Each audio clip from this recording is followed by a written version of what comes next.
Hey, what's up, love bugs? It's Jen, and I got sick, like really sick.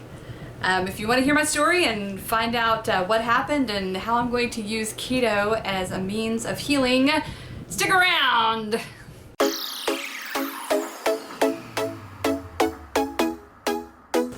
So, I got sick. I got really sick.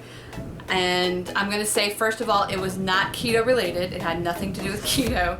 But it is something that was kind of sort of serious. And so I wanted to share my story a little bit. Some of you guys are friends with me on Twitter. If you don't follow me on Twitter, the link's in the description. Some of you guys I'm friends with through Twitch and Discord.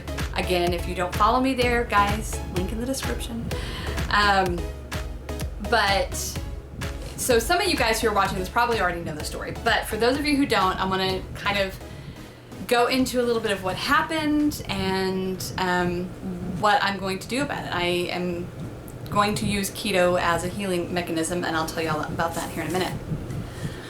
So, my entire life, well, my entire adult life, I've lived with arthritis. So we've talked about this before. I've lived with arthritis. I've lived with fatigue. I've lived with all sorts of issues, right? And so when I became really super morbidly obese, I was 310, well, it wasn't super morbid, but I was 310 pounds. And when I went into the doctor, I had all the tests run, and all the numbers that should be low were high, and all the numbers that were high should be low, with the exception of one number, and that was always my blood pressure. My blood pressure has always been beautiful. My blood pressure has always been perfect. It's always been like, 109 over 40 something range. I mean, sometimes it would get like borderline low. So my whole life, my blood pressure's always been normal, always been fine. Then a couple of weeks ago, I started going through what I was calling these spells at a point in the afternoon where I would just start feeling really weak, really fatigued, more fatigued than usual, really tired, really listless. I had to go lay down, take a nap. It was just bad. It was happening for a couple of weeks, and then last Tuesday, I decided, you know what, I've got this blood pressure monitor, I need to probably check my blood pressure. And then I have, my best friends are nurses. They told me to take my blood pressure. My mother-in-law's a nurse. She told me to take my blood pressure. So I did. I took my blood pressure, and it was 145 over 87, I believe was the number. It was high. And I thought, okay, well, maybe this is just a fluke. Maybe I'm dehydrated, maybe there's something else going on. So I didn't pursue it until the next day. The exact same thing happened, Wednesday. And then the exact same thing happened again on Thursday. And so I said, okay, maybe I should see a doctor, figure out what's going on. I've been meaning to talk to somebody anyway to kind of see about having some more tests run for autoimmune stuff. So it just makes sense. So I called the doctor on Friday and got in, and I was diagnosed with hypertension. So I have high blood pressure. And a lot of people immediately say, well, it's the ketogenic diet that gave you the high blood pressure. But I can tell you beyond a measure of doubt, it is absolutely not the ketogenic diet that gave me high blood pressure. I've been doing keto off and on, guys, for like 4 years. I've been low carb at least since my surgery 7 years ago. It's not keto that's causing this. What I believe was causing it was stress and just in general kind of poor nutrition other than keto. What I mean by that, I'll get to that in a second. But and just not taking care of myself, not giving myself love, not taking care of my body, right? So I did end up on blood pressure medication, and as a bonus, he also prescribed to me a pain medicine for my arthritis. And so, as of today, I'm filming this on a Tuesday. As of today, my blood pressure has stabilized, completely normal blood pressure, not too high, not too low, just right in that sweet spot where it's supposed to be. And my pain level is minimal to none. This is like a huge thing for me, because this means now that I can start to be more active. I can get out and I can exercise more. I can get out and I can do more things. My dog is over here. Hey, come over here on your pillow. Hey, Freda. Hey, come over here. Okay, come on. You want to be in the video too? Come on. This is why my videos take like 30 minutes to film. Okay, so I'm feeling better as of today. I am feeling much better. I feel great, actually. I do still have fatigue, but the blood work that he is doing, he's also checking different metabolic functions. I'm sure he's probably checking thyroid, he's checking vitamin levels. And that leads me to the poor nutrition statement that we talked about, or that I mentioned. One of the things that he mentioned to me, now this doctor, he's local, and I have to be really honest, we live in a really rural area, and so I was really kind of shy about using a local doctor, but he has worked with a ton of bariatric patients. A ton of bariatric patients.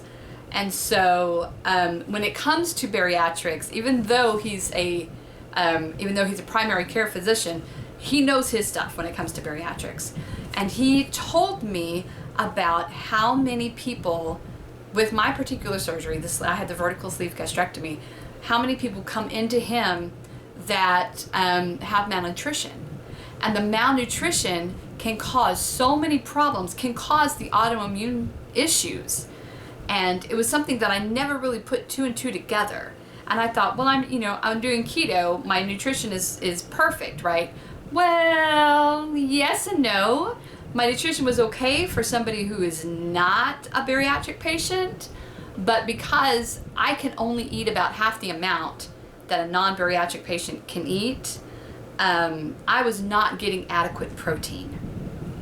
So my focus from now on is going to be to revamp my focus on making sure that I have enough protein, making sure that I have adequate protein. And that means that there's going to be a few changes in my diet. In my next video, I'm going to talk to you extensively about bariatric keto, but essentially what's going to happen for me is I'm going to have to switch out my proteins a little bit, make them a little more leaner, go lean more towards carnivore, not quite as many veggies in my diet, just to get the adequate protein that I need. And then I also have to make sure I'm getting my vitamin supplements in. So that is the gist of it. Now, like I said, my next video, we're going to really go into that. But so, yeah, so that's my story. I got sick. Keto, guys, is very good for blood pressure. If you go and Google Dr. Ken Berry, I think it's Ken Berry, he's got some videos on keto and blood pressure. To It Nutrition is one that I've just found. She's got some really good videos on keto and blood pressure. She's a licensed dietitian. She's a nutritionist. That's what she does for a living. So she's got some good videos out there. Ken Berry, Dr. Eric Westman has some videos talking about blood pressure, and then there's countless testimonials about the ketogenic diet and blood pressure. The thing that I have to keep in mind with that is that I do have to watch the sodium intake, because I'm one of those that believes that sodium does kind of have something to do with blood pressure. But so that's it, guys. That is what happened to me. I got sick, and I'm going to get well. I'm already well on my way to feeling better. So thank you guys. Those of you who follow me on Twitter, Discord, Twitch, you guys are amazing. I love you so much. Your support, your encouragement, your prayers, your love, your positive energy has totally meant the world to me, and I really have felt it on the inside, and I love it. So just before you go, just a couple things that are coming up on this channel. I am planning a really big meal prep / keto freezer cooking day. Hopefully I'm going to get to film that this weekend. That's my goal. That's the ultimate goal, is to do that this weekend. That may not happen until next week, but in any case, it's coming.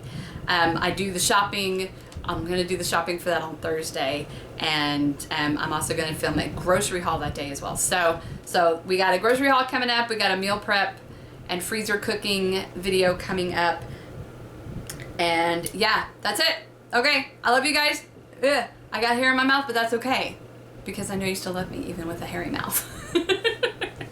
Alright guys, I love you guys so much. Don't forget to go check my husband and I out at twitch.tv/Two Mere Mortals, where we go get into a whole lot of hijinks and shenanigans and Minecraft and marbles on stream, and I might sing a song or two. And if you don't follow us there, follow us there. You can also check me out on Twitter and Instagram. Both of those links are right down there in the description.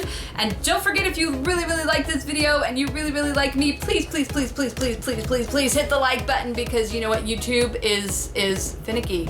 YouTube hates people. And if you don't like the video, then you don't see more of my videos.